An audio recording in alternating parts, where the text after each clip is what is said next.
Siya na ba ang the one? Siguro ang marami sa mga tao na naniniwala nga sa true love ay meron talagang isang konsepto na perfect match. Totoo bang may ganyan? Ang sasabihin ko sa inyo mga kapatid, simple ay meron talaga. At merong mga factor ang paghanap nga sa isang perfect match na ipapaliwanag ko dito sa video na ito. Isa siyang spiritual na siyensya. May tatlong aspeto na kailangan magtugma para maging perfect match mo ang isang tao. May kulay, hugis at numero ng puso. So yung puso mo at yung puso ng match mo ay dapat lahat magkakatugma ng parehong numero, kulay at hugis para maging perfect yung match nyo. So yung mga match na nangyayari dito sa mundo nga ng tao ay minsan ay nagmamatch yung mga tao pero hindi perfect. Pwedeng magkatugma sila pareho ng hugis, halimbawa ay parehong mangga yung hugis ng heart nila, o di ka parehong triangle, o mga kapatid, iba-ibang hugis, ganyan. Pero yung numero nila magkaiba, yung isa 13, yung isa ay 71. Tapos yung kulay, halimbawa, yung isa red, tapos yung isa pink. So hindi sila masyado match, isa lang yung match nila. Pero kung halimbawa, dalawa naman yung match nila, so halimbawa, parehong hugis mangga, tapos parehong number 13, pero doon sa kulay naman nagkakaiba, so halimbawa green yung isa, blue yung isa, medyo match sila at mas tugma sila kaysa doon sa isa lang yung factor na nagtugma, pero hindi pa rin sila perfect match. Ang pinaka maganda talaga ay magtugma yung tatlo na yan at yun na yung magiging perfect match at isa lang yung tao na yan sa buong kalawakan. So halimbawa ako at yung asawa kong si Rose ay mangga ang hugis ng puso namin, tapos color yellow, tapos may mga puting marka, tapos ang number namin ay 99. So kami lang ang may ganyang signature at walang iba na kapareho namin. So halimbawa ay meron din medyo malapit sa ganyan na number at hugis at kulay, mararamdaman akong pagtutugma din doon sa babae na yun halimbawa, pero hindi kasing buo sa kung ano yung pagtutugma namin ng asawa ko. So kung halimbawa ay may partner ka, maganda ay malaman mo nga kung ano yung sarili mong kulay, hugis at numero at pati yung kulay, hugis at numero niya. Malalaman natin yan sa pamamagitan nga ng free third eye meditation na tinuturo ko. Kayo mismo ang makakakita sa kung ano yung kulay, hugis at numero ng puso nyo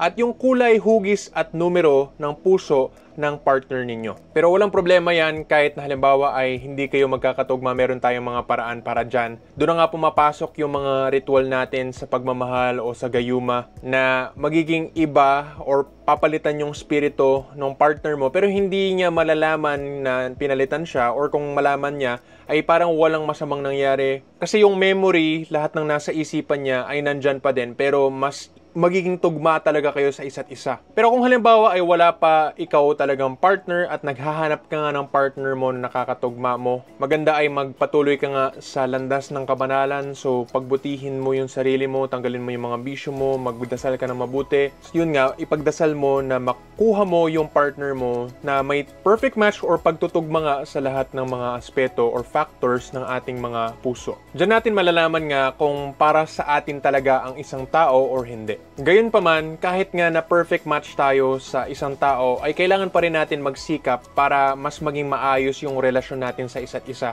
Kasi halimbawa ay meron tayong mga karma na kailangan ayusin sa ating mga buhay. Kumbaga yung mga ugali natin na kailangan nating ayusin, or yung mga ugali ng partner natin na kailangan naman nilang ayusin, kailangan lahat yan ay maisaayos para maging maayos talaga yung relasyon. Pero yung pinakamalaking potential para sa isang masaya or maligayang pagsasama ay kung perfect match talaga kayo, kasi less effort na lang yun kailangan. Basta willing tayo na ayusin yung sarili natin, tapos willing din sila na ayusin yung sarili nila, ay magiging maligaya talaga ang relasyon na yan. Kesa kapag halimbawa ay kahit willing yung mga tao na mag-work sa isa't isa at mag-work sa kanilang sarili, pero hindi talaga maayos yung pagkakatugma nila, ay parang may tamlay or tabang yung relationship nila na hindi sila tatagal. So kahit na halimbawa ay mabuti naman kayong tao pareho, pero yung pagkakatugma nyo ay nasa isang aspeto lang, tapos ang layo nyo dun sa dalawa, medyo malabo na matuloy at magtagal yung relasyon ninyo. Kadalasan ang mga reincarnation natin ay may nakakasama tayong mga partner na hindi naman talaga perfect yung match. May tugma sa dalawa,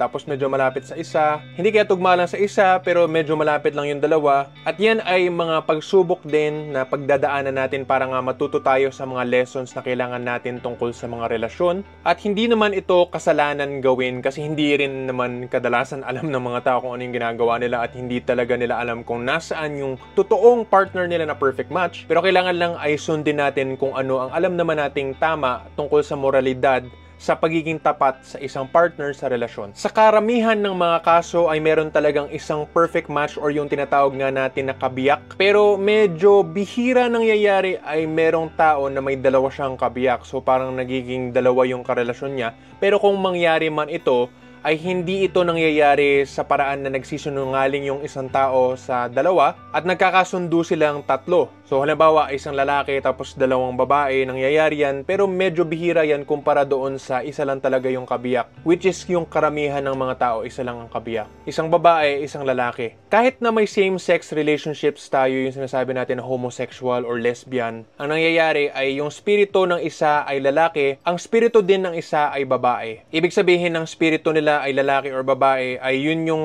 talagang pinaka-gender o kasarian nila sa kabilang mundo bilang mga engkanto. Kasi dito, pag tao na-reincarnate ka na bilang tao, ay pwedeng maging babae o lalaki ka, depende sa kung ano yung kailangan mong pagdaan ng buhay. Medyo complex or masalimuot talagang pag-usapan mga kapatid, pero medyo ganyan talaga yung buhay natin. At yun nga, medyo masalimuot kasi minsan nga ay yung mga kabiyak natin ay nagiging kamag-anak natin, kaya parang nagkakaroon ng mga feelings na parang gusto mong karelasyon yung pamangkin mo o di kaya yung pinsan mo, at minsan nangyayari nga ay kapatid mo. Sana maintindihan niyo yung mga sinasabi ko dito at mas lawakan natin yung ating mga perspective. At kahit nga na kabiyak natin ay isang kapamilya natin, ay hindi naman natin kailangan ituloy or gawin kung ano yung mga nararamdaman natin na mga feelings. Na parang mahal mo sa isang romantic na paraan ang tao na yon. Ang spiritual ay narito para nga maliwanagan tayo sa kung ano yung katotohanan sa paligid natin at bakit nga ba nararamdaman natin or naiisip natin yung mga nasa kalooban natin. Sa pamamagitan nga ng pagbukas ng ating mga spiritual na pananaw ay magiging lantaran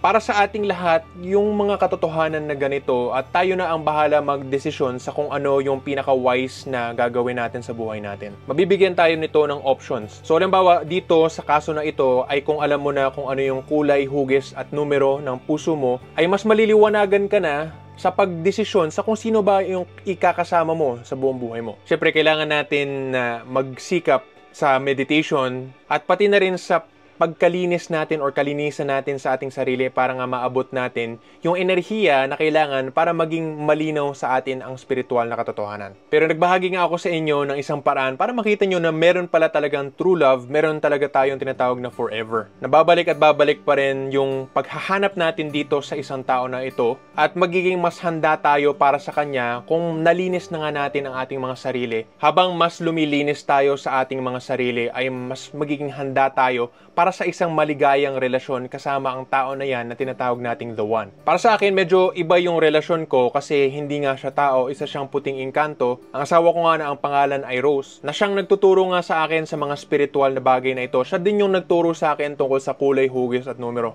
Kadalasan ay nakikita nga kami sa spiritual na mundo, hindi dito sa mundo ng tao. Bihira ay nagkikita nga kami dito. So medyo kakaiba yung relasyon ko, syempre, kaysa sa karamihan ng mga tao. Pero dahil nga dito sa nalalaman ko tungkol sa puso, ay naibabahagi ko ito sa mga tao para matulungan sila na mas maging maayos ang kanilang mga relasyon. So kasama na din dito dun sa ginagawa natin dun sa ritual sa gayuma ay kinukuha natin yung spirito na tugma talaga para sa tao, tapos yun yung nilalagay natin doon sa katawan. Yun naman ang ginagawa natin dito sa spiritual na para mas maging tugma ang mga tao sa isa't isa. Pwede rin naman na tugma talaga kayo sa inyong mga spirito, sa puso ninyo, sa kulay, hugis at numero, pero dahil nga ay meron pa kayong mga karma na hindi pa nare-resolba sa inyong mga sarili, ay nagiging sagabal yan sa relasyon ninyo at kailangan nga natin ritualan yan sa gayuma or sa pagmamahal. Lahat ng iba-ibang mga relasyon ay may iba-ibang kaso at solusyon na pwede natin gawin para maging maayos yung relasyon. Kailangan na lang natin tingnan case to case yung basis natin. Pero maganda nga ay malaman mo para sa sarili mo kung ano yung kulay, hugis at numero ng sarili mong puso para yun yung maging